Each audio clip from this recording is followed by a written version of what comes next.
Hey, thanks so much for downloading the episode. Today, we are talking about a donkey on an island.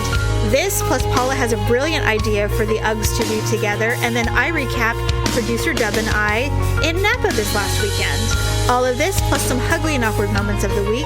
Thank you so much. Enjoy the show. It's another uncensored look at the world around you from sisters who will say just about anything to anyone at any time. It's the Uggs. Jamie? I don't belong here. Paula? Do you mind if I unbutton my pants? Uncensored as always, it's time for the ugly truth.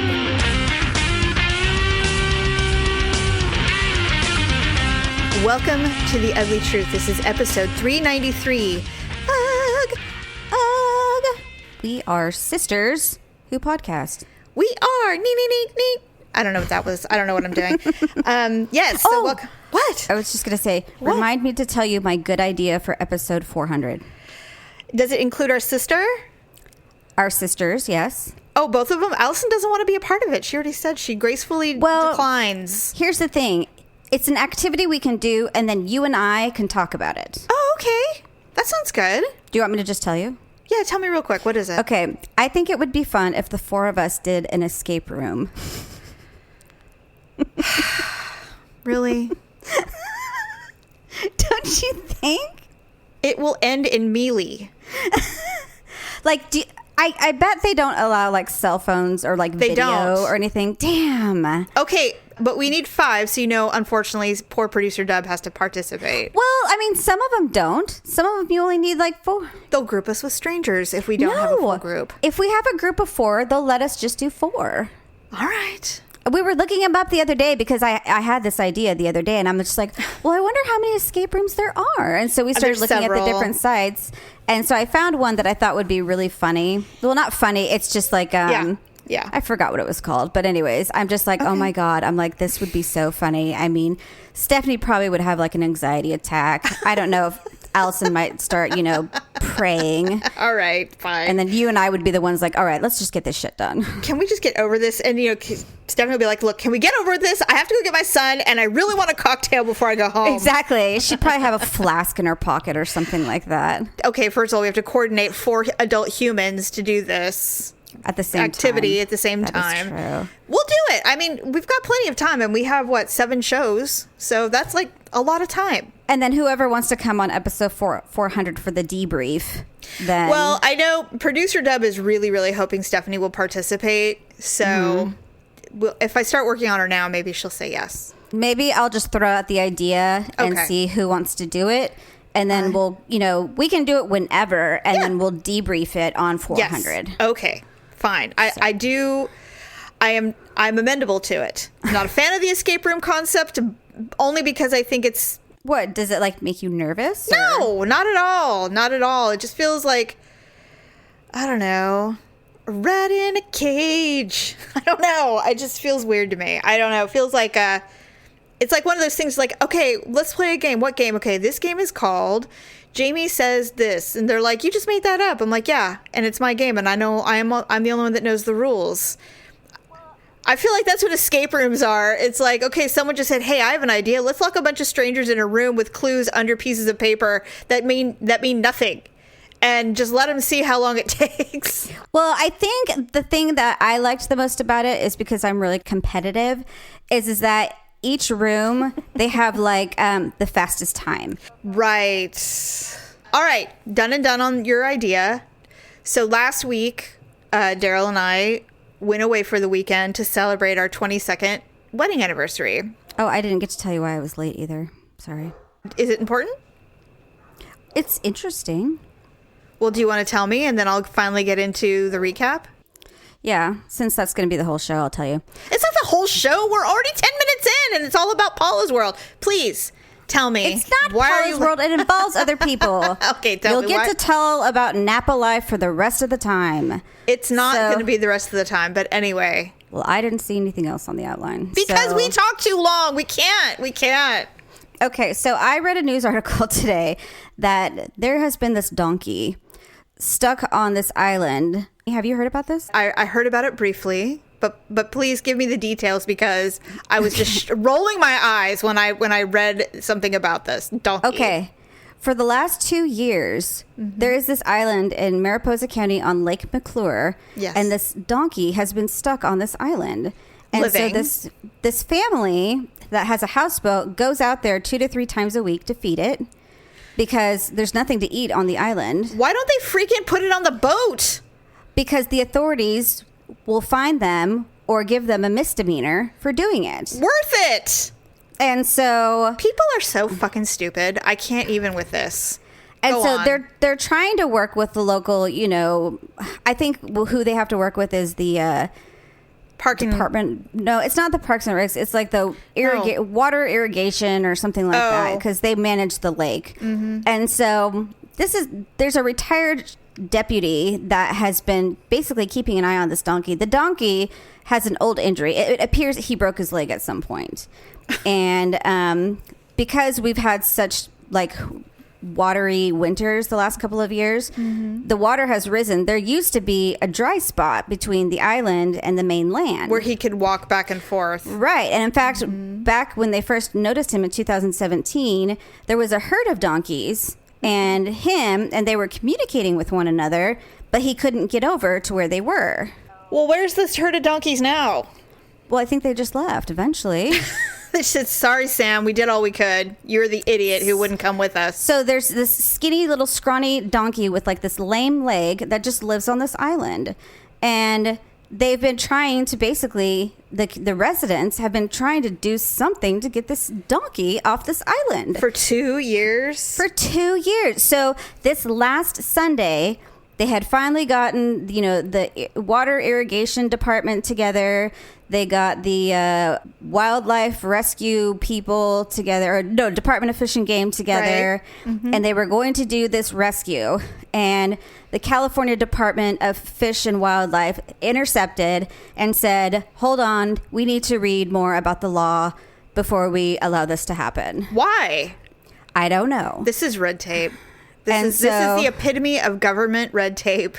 I'm like, this is ridiculous. The donkey will die before you guys finally get the proper permits to deal with this donkey. Well, and what everyone's afraid of is once someone like in government finally gets the donkey, they're afraid they're just going to euthanize it. Well, they will.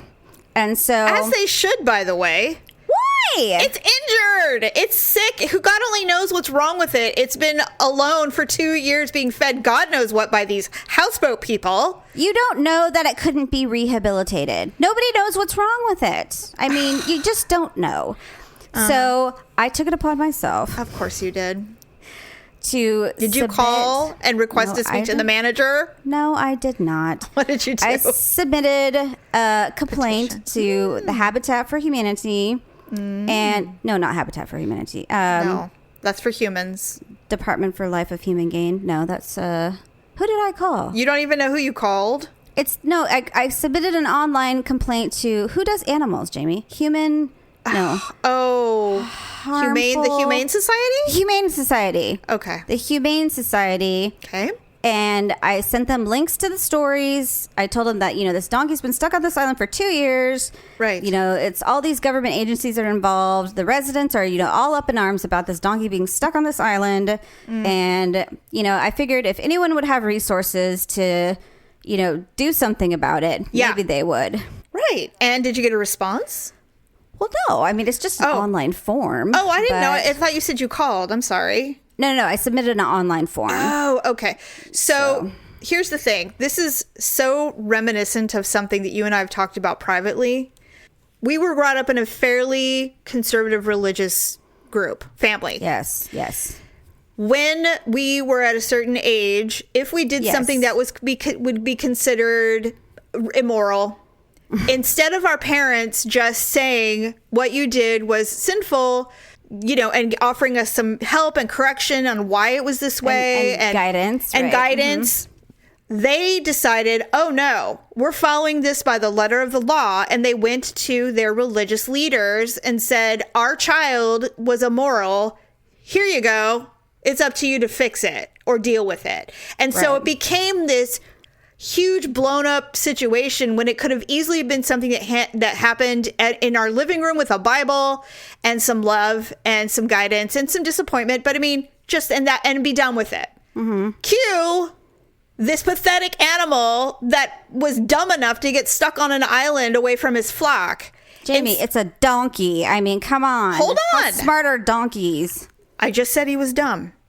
So the houseboat people who have been spending their own money and their own time to care for this donkey, it's a houseboat. It can hold a donkey. Why didn't they just take it upon themselves? Or why didn't someone just say, just go out there, get the fucking donkey, find a vet to subdue it, and drag that thing onto a boat, and nobody will be the wiser. No one will ever know what happened to it. They'll think it died, and it will be over. But no, we all have to do the right thing sometimes. To me, it's like there are rules that were meant to be broken. This is absolutely one of those times. There is a reason why not all of us are rule followers, by the way. This is exactly why. This situation is exactly why there needs to be people who know how to break the rules. No one would know who I was. I'd plop that thing in the water. I'd go, wee across to the island. I'd be like, hi, donkey, come on, let's go. And if it won't come because it's wild, then I'd find a friend who knows how to shoot a gun, and we'd put a poison dart in it. Drag as soon that as it thing. fell, then we did, there'd be a group of us, and it's already starving. So how heavy can it be? I mean, seriously, put it on a tarp and drag that thing onto a boat and take it to some far up someplace in Redding or in Oregon or somewhere super far away where no one's gonna be able to touch it. Do it after 5 o'clock because most city workers or county workers, don't do shit after 5 o'clock. Well, the Department of Game, the Wild, I believe that's federal, so 3 o'clock. Yeah, really. On a Tuesday. Honestly, I think that would be a really fun job. That's I don't know. what I would do. I don't know what's going on with this situation. It just sounds like a bunch of red tape and a bunch of people. All I can envision are some fat wannabe sheriff who ended up being the security guard for this reservoir who's saying, now hold on, wait a minute, we got to do this the right way. And, if someone approached me, they're like, what are you doing? I'd be like, mind your own fucking business. And then, having a picnic on the island. By the time that they even were able to do anything, we'd be gone. And we'd have Donkey in the boat, cruising down the freeway or wherever, or in the bed of a truck. Yeah. Probably not Daryl's because I know he wouldn't allow it. But I just don't understand why this has become such a thing other than too many rule followers happening. Nobody wants to break the rules. To a zoo or a farm. I don't want to get the misdemeanor. Really? You don't want the whole misdemeanor? It sounds like they're ready to throw the fucking book at whoever, gets this donkey. Okay, fine. And do you know the donkey rescuers would be heroes, and there'd be a GoFundMe account to pay for their bill, and it would be a done deal. I'm over you rule followers. Seriously, just when it comes to stuff like this, not everything, obviously, but this is one of those things where it's like, you know what, you guys just talk amongst yourself and squabble about. I will be swimming out to the boat to get this stupid animal. And you know what will happen? Once the donkey's gone, then what? What do they have? Exactly. They've got nothing. You've got nothing. Nothing. You've got nowhere to go, and you've got nothing to do. There will be no more news trucks. There will be no more exposure to their dumb little lake. They won't go viral. No one will be out there feeding the donkey. No one's going to be tweeting about you. It'll just be their dumb lake with them dumb selves doing nothing. Remember back in 2019 when we were famous? I wonder how that donkey's doing. Well, the donkey's dead, yo. No, he's going to be living on some farm with other lame animals.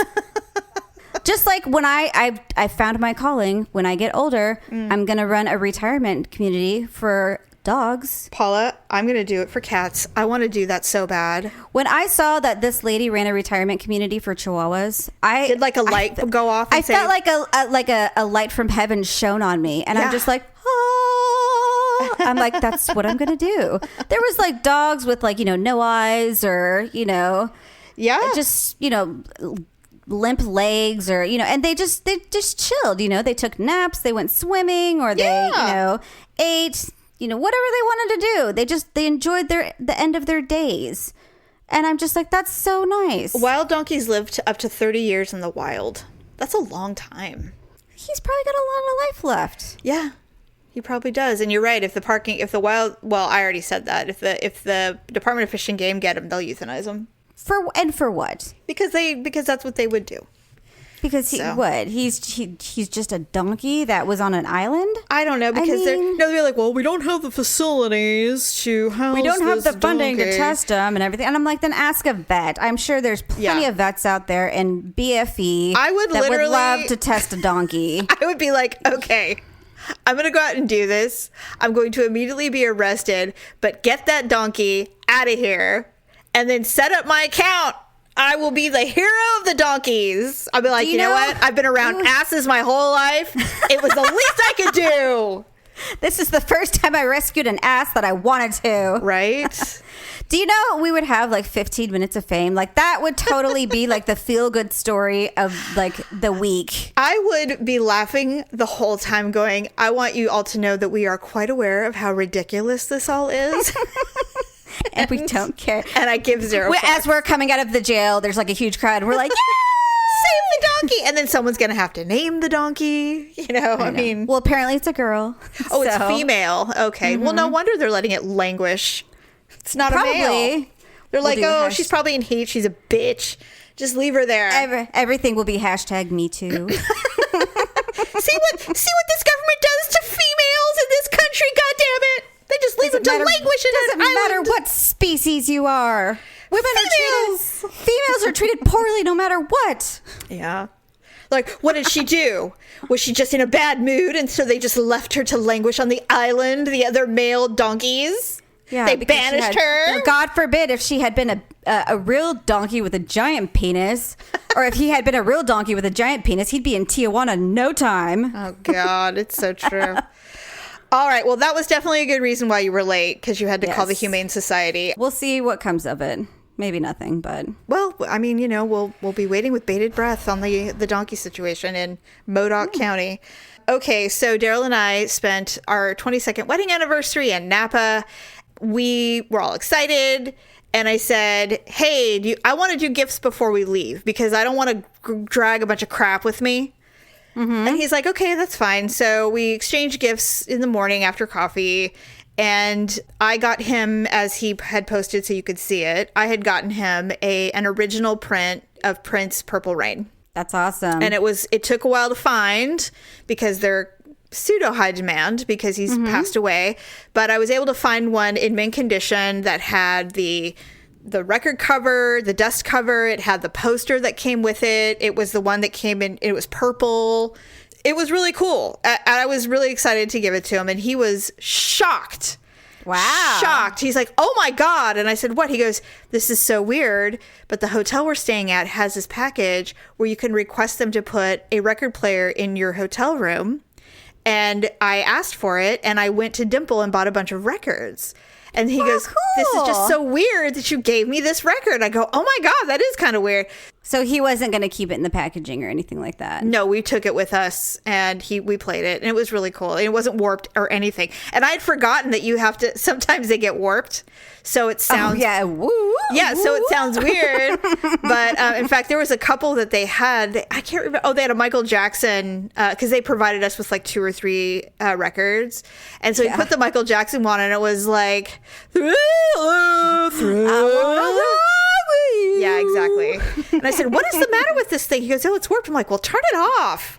God. That's awful. This is terrible. He goes, well, that's just the way it is when you have record players. I'm like, okay, whatever. Well, now I remember why we don't anymore. That's why we have CDs now and digital. Anyway, so I got something from Tiffany & Company, which I was very surprised. Shut up. What was it? So Daryl and I, whenever we're chatting when he's traveling, when one of us hasn't talked in a while, we'll use our chat and say boo, like, hey, boo.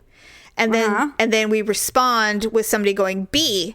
So it's like booby. And it's always been this joke we've done forever, for like 20 plus years. And so he got me a bee, a little bee. Aww. And it's a love bug. They call it the love bug, but it looks like a little bee. And so I thought that was really sweet because I said, well, am I going to get you something thoughtful? Yeah, it was really sweet. So gifts are done. We're very thrilled. Everybody's happy and we're on our way. So I don't know.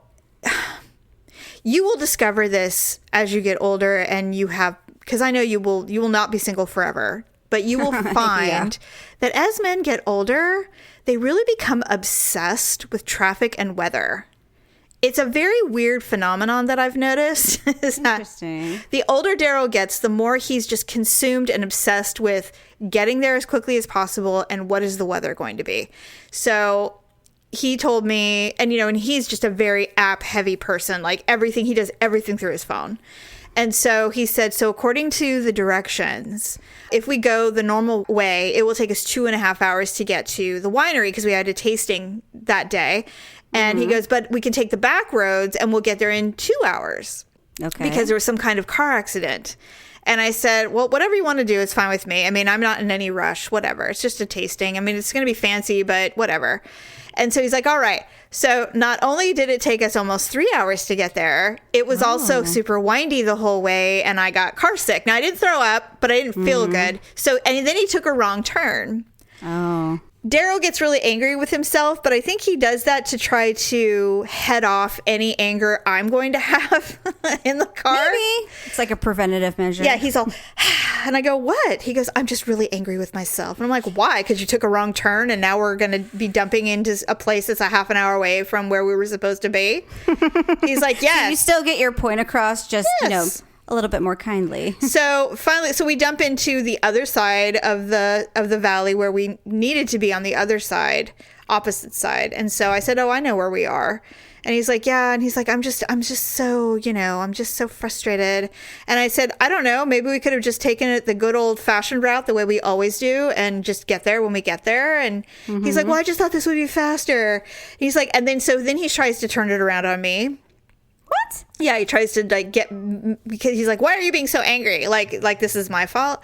And I said, wait a minute. I go, don't you even back this up on me. I go, you know what? I go, this is your thing. I go, your obsession with traffic and times is insane. It's insane to me. I don't even know what we're doing. Like, all I want to do right now is go to that McDonald's over there and get a quarter pounder and just be done with all of this. Like, I'm over it. Yeah, Victor kind of has a thing about like Google Maps and like routes, but his thing is that it says it's going to take you 28 minutes to get there, and then he'll like try challenge and go accepted. He tries to go fast, and he's just like, we got here in 26 minutes, and I'm like, ooh, a whole 2 minutes early, and I'm just like, I really wouldn't brag about that. You could have killed the family on the way there, right? And he goes, I'm going to need you to call. We're going to be late. And I said, I am absolutely not calling this winery. No. I go, we will get there when we get there. I said, we are paying to go. Okay, we are paying to go. If we are late, fuck them if they don't want to let us go. And I said, and then I want my fucking money back. I'm like, there is no way in hell I'm going to call and apologize for being late for an appointment that I paid for. No. Refuse. I go, and if you want to do it, you go right ahead. I'm not doing it. It's like a doctor's office. I'm not doing it. If you miss an appointment, then you have to pay like a $25 fee or something like that. It is wine, okay? This is nothing. I mean, we're talking about something so insignificant. I said, no, I am not going to. Please, sir, forgive us for being late. I'm not doing it. No. Why do you guys go to wineries like that anyway? We never do, but it was a special occasion and we wanted to do something a little bit extravagant, and so that's why we did it. We normally do not do that. We rarely pay for wine tastings. If we do, it's usually because we know we're going to buy a bottle and then they waive the tasting fee. That's how we like to do it. There are a lot of super hoity-toity wineries in this world who charge you a ridiculous amount of money for the experience, and they also charge a lot of money for the wine. You get what you pay for, but it is not ideal. But we'd never ever done that before, and we thought, let's just do it and say we've done it. And so that's why. And it was around, we just thought, why not? See, things like that would just be a complete waste on me because I know. I wouldn't know what the heck. I'd be like, I don't know. It's leaving a weird sour taste on my tongue. The elevated tasting is what they call it. This place, elevated tasting. Yes. I'm like, what are we in the mountains? No, it is. You're the only people. You don't have to be with a group. We were in the caves, which is deep underground. Ooh. And it's really, really pretty, beautiful, fancy. We were in this dining room by ourselves with our host, and we had all this gourmet food and all of these wines that you can't buy anywhere. It's just one of those things where like, we never do this. Let's just do it to see what it's like. And then, and say we did it. So I'd probably look at Daryl and I'd be like, so Bruce, tell me about Wayne Enterprises. So that's what it looked like. That's what it looked like. That's how I would have felt. It was super dark, really cold, beautiful lighting. We were surrounded by mahogany and wines from 30 years ago. And it was just... I'd be like, actually, it's an ink blot. So the question is, do you have a thing for bats? But we loved it. We loved it. And our host, Paula, if she wasn't a stranger, she would be an Ugg. She was amazing. Amazing. I just absolutely loved her. Well, you're better than I can't be in nice places like that. If Listen. I am, I just don't say anything. Paula, like, not a peep. The weekend is young, okay? The weekend is young. So we had a great time there. We're like, I'm so glad we came here. This is so great. This is going to be a great weekend. We cannot wait. Now, we were on a wait list for the French Laundry for either Friday or Saturday. Wait list doesn't mean anything. All it means is that should someone die, we'll call you. It's impossible to get a reservation at the French Laundry. Not impossible, but it's hard. So we had booked all these really fancy things to do because we knew that we weren't going to be going to the French Laundry. So we went to our hotel. We had an amazing view, really cool place. Really, like, that's where everybody goes to party, is this hotel, which we did not realize. Cool. So it was really fun. So the next day we have room service. I ordered this breakfast bowl with quinoa and eggs and avocado and kale, and it was really delicious. And Daryl ordered this huge dish of huevos ranchero, and we were just like consuming and just having a great morning. And I'm like, okay, well, I need to get in the shower. So I get in the shower and I have soap in my face. And we had just had this long discussion about how I never, ever have even 20 minutes to myself in my life. I said, it doesn't matter what I'm doing. If I say I'm going upstairs to work out and take a shower, I wait 15 to 20 minutes before I do anything, because in that time period, I usually get 2 text messages, a phone call, and you come up and bother me. So I usually have to just wait a minute. And he goes, I know, I'm so sorry that happens. And I said, well, it's just the life. That's the life I have. And so I said, all right, well, anyway, I'm going to go take a shower. So I put on the music that I like. And I'm in the shower and I'm enjoying this rain. You know those rain showers where they come out of the top and it just feels like it's raining on you? I don't like those. No one does. And I actually don't either. But if you can just enjoy it for what it is, it actually can be quite relaxing on your body, not your face, actually. I don't like feeling trickled on. I need like something to rinse out the shampoo. Exactly. And that was a struggle, by the way. So anyway, I'm in the shower and I'm just, listening to my music and washing my face. And he comes and I hear him knock, knock, knock. And he comes in. He goes, hi. And I'm like, what do you want? And he said, I wouldn't come in here unless it was an emergency. And I said, well, what is it? He goes, the French Laundry just called. They have an opening, but it's in 20 minutes. And I'm like, are you fucking kidding me right now? And he goes, yeah. And I go, take it. He's like, are you going to be ready in time? I'm like, you don't say no when the French Laundry tells you to come. He's like, all right. So he waited too long and it got taken. The appointment got taken. Aww. I'm like, oh, well. So I finished. And so I'm like, all right, well, I'm not going to wash my hair. I'm just going to get out then. And so he comes back in 30 seconds later. He goes, they had another one. It's at 12:15. We can make it. And I'm like, oh my God. Okay. And so the thing with the French Laundry is that it's one of the best restaurants in the world. I'm sure you've heard of it. I mean, when you said it, I'm like, okay, I know the name, but to be perfectly honest, I don't know what it is. It's a restaurant. It's a French restaurant. Well, I know that much. No, but I know. But the thing is it's a Thomas Keller. He's the chef, Thomas Keller. He's one of the best chefs in the world. He's considered one of the best. Anthony Bourdain said the French Laundry is the best restaurant in the world, period. Regardless of what people say. And it's because of the service and the environment and just and the food, of course.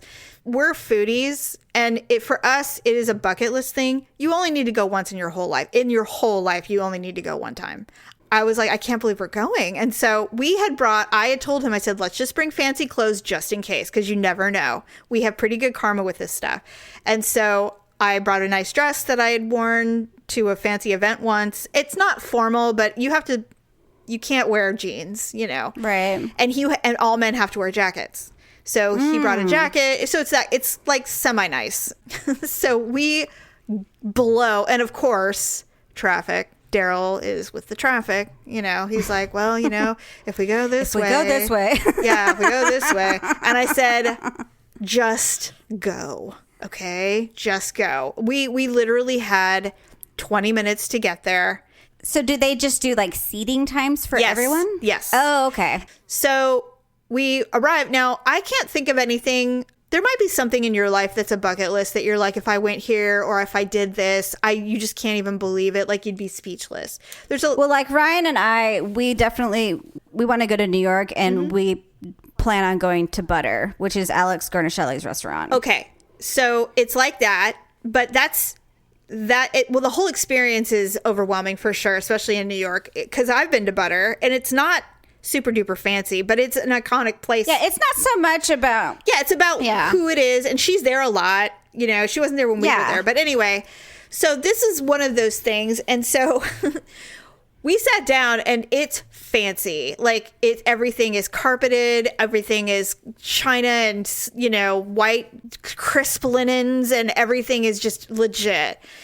And the service is unbelievable. I mean, when you get up, they give you a new napkin. They wait for you. They pull your chair up, push you in. They lay everything. It's super duper formal. So my awkward moment did occur at the French Laundry. And I thought of you because you said specifically, don't do anything stupid at the fancy restaurant. And I totally did. But I will tell you about that next week. Okay. Anyway, so we sit down, and here's the problem though. We had just eaten a huge breakfast, not even an hour before. I saw your pictures and you guys so is it like tapas style? Is that what they do, or? It's French American cuisine. Everything is like a appetizer size. Okay. It's like 2 bites, basically 2 to 3 bites per course. The problem is it's incredibly rich, like really, really French rich cream. Right. Custardy, everything. So like our very first dish was oysters and caviar in a custard, and a butter custard. First of all, it was delicious. It was so delicious. I hate oysters. You couldn't even tell. I mean, they were prepared so perfectly. You would have eaten it. You would have been like, I don't know what this is. Did you have to like suck them down, or? No, they were very small. Oh, okay. Good. Very, very small. They were actually hand farmed. Oh, okay. They were just, and only the best show up on your plate. And so we had that. Good. Anyway, 7 courses. By the last protein course, which was lamb, I was ready to die. Were you like throwing up in your napkin? I was like, I looked at him. First of all, we couldn't believe we were there. We're like, this is insane. I said, I don't know if I can put another bite of food in my mouth. And they hear you because it's small in there.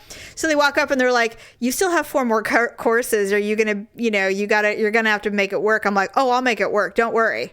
I'd be like, do you mind if I unbutton my pants? When we were at the hotel and he told me, and we're getting ready, I came out and I said, I am seriously thinking about vomiting at my breakfast right now. That's what I would have done. And he looked at me and he goes, yeah. And he goes, are you serious? I go, deadly. I said, I think I'd have my toothbrush in my hand wrapped up in a towel. I'd be like, can you leave and just plug your ears for a minute? And he said, Jamie, he's like, you can't do that. I go, I think I might. I go, this is the French Laundry. Stop me. I'm like, this is the French Laundry. I think I should. One time won't kill me. If I make it a habit, be concerned. You can talk. But in the meantime, go in the living room or in the hotel room, turn the TV up loud, give me 5 minutes. But then I thought about it, and I thought, if I do that, I might not have an appetite. Like, I might feel sick. So that's why I didn't. But trust me, I did talk about it twice. Just swig a ginger ale on the way over. I don't know. Yeah, I hear you. So anyway, we get to the lamb course, and here was the other thing. He goes, we had a course of quail, and it was really, really, really good. And he said, the quail is from Vacaville. And I'm like, where? I'm like, where? He goes, Vacaville. I'm like, oh, whale's vagina? He walked away and I'm all, oh, Vacaville? Like, we all say Vacaville, but Vacaville is probably the right way to say it, but I'm like, oh, whatever. So like as in like Whaleville? Yeah. So our sommelier, they have a wine person who suggests wines and stuff like that. He looked exactly like Mitchell from Modern Family. Oh, I love him. He looked exactly like, he was even kind of dressed like him.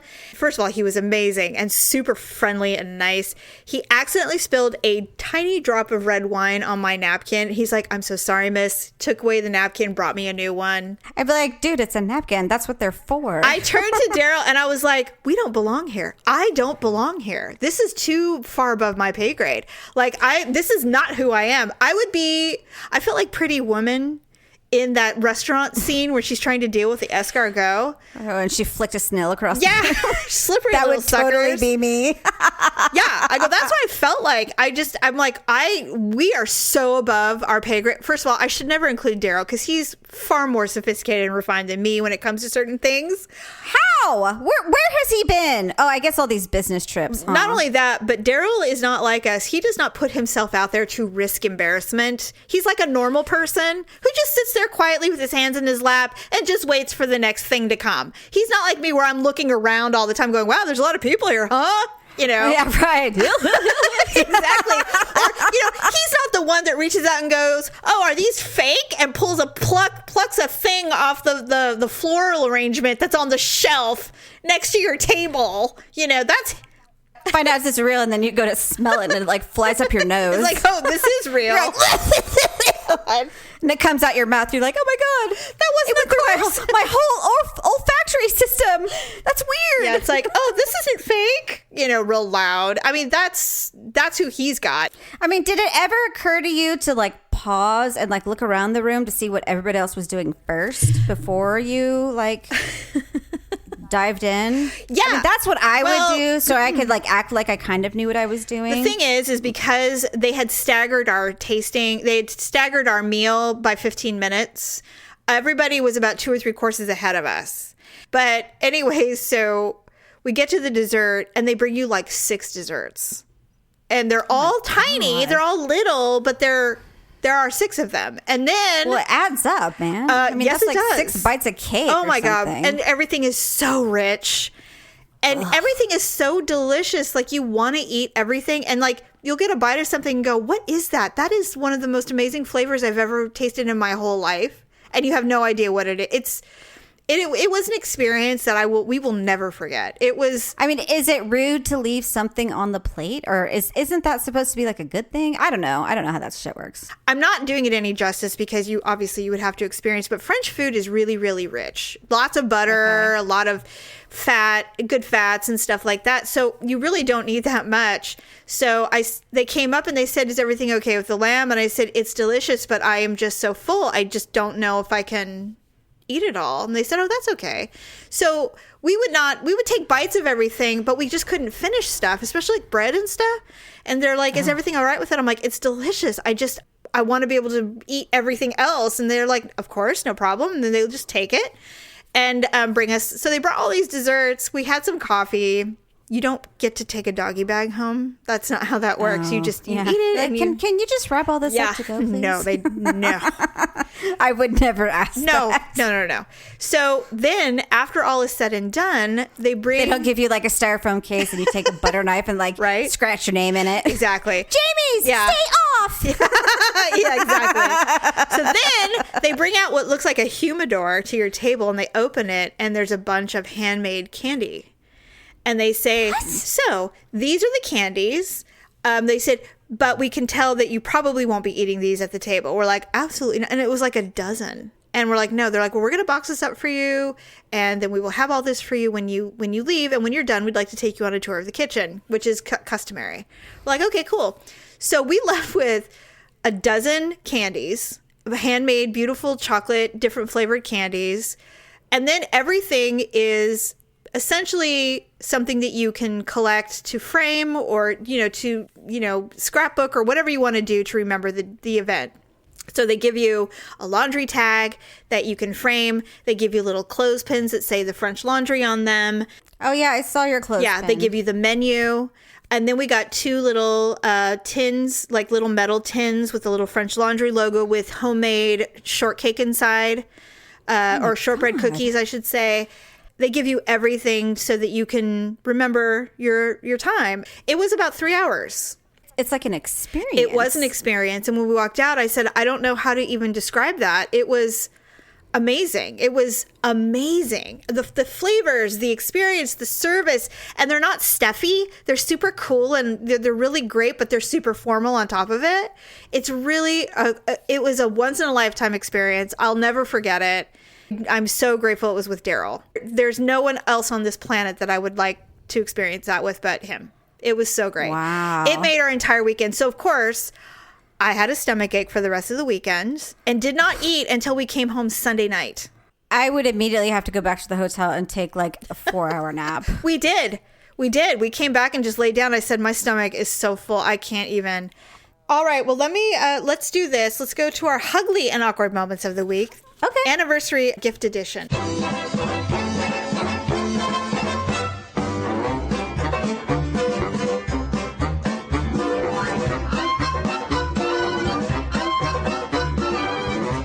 So we have 2 awkward moments. Here's the first one. This sounds like something that would happen to us. Tara writes, the year my husband got me a bike and I cried in front of my in-laws. I'm a runner. I run every day. It's a huge part of who I am. So when my husband walked in with a bike, I was just overcome with this feeling that he didn't really know me. Oh, God.